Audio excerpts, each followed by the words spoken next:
किसी भी चीज़ के अंदर अच्छी या बुरी तासीर वो अल्लाह के ख़बर देने से, अल्लाह के डालने से होती है। अभी मखलूक बड़ी अजीब है। दिन किसी को मनहूस बना दिया, किसी को मुबारक बना दिया, महीने किसी को मनहूस बना दिया, किसी को मुबारक बना दिया। ये एक तो वो है जो अल्लाह जल्ल जलालहू की तरफ से है, किसी महीने को अज़मत हासिल है, ये जैसे किसी बाज़ दिनों को बाज़ दिनों पे अज़मत, या जैसे रसूलुल्लाह सल्लल्लाहु अलैहि वसल्लम ने इरशाद फरमाया।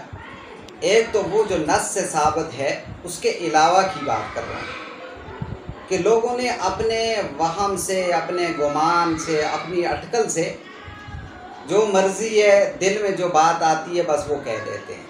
अब सफ़र का महीना शुरू हो गया तो समझते हैं बस ठीक है, महीना ये महीना बड़ा ख़तरनाक है जी, इसमें सफ़र नहीं करना। क्यों सफ़र नहीं करना जी? बड़ा मनहूस है। जो इसमें सफ़र करते हैं वो फिर सारा साल सफ़र ही करते हैं, कहीं किसी जगह पे उसका ठहराव नहीं होता।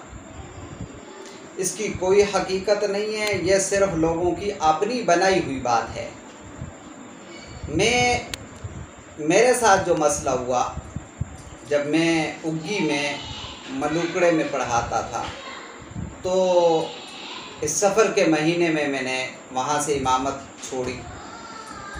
लोगों ने मुझे बड़ा कहा कि जी इस महीने में छोड़ोगे तो फिर तो सारी उम्र और सारा साल आप कहीं भी ठहराव नहीं होगा, जगह जगह आप जाओगे, तो इस महीने में सफ़र नहीं करना। बड़ी सख्ती के साथ बड़ी वाइदात उन्होंने सुनाई।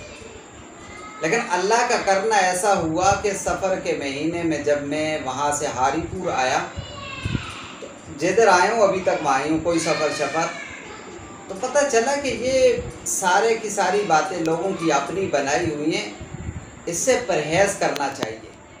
और यही नहीं है कि सिर्फ मुंह से कह देते हैं, बल्कि इसको पूरा एक दीन का मसला समझते हैं। जो अल्लाह की तरफ से दीन नाज़िल है, रसूलुल्लाह सल्लल्लाहु अलैहि वसल्लम की तरफ से जो दीन है, उस पर तो अमल नहीं होता। और जो अपनी मर्जियात बनाई हुई हैं, जो दिल में आया उसको दीन समझ लिया, जिसको जो दीन में दिल में आया उसको बेदीनी समझ ली, तो ये ख़तरनाक काम होते हैं आखिरत के लिए भी, दुनिया के लिए। इससे परहेज़ बहुत ज़रूरी है।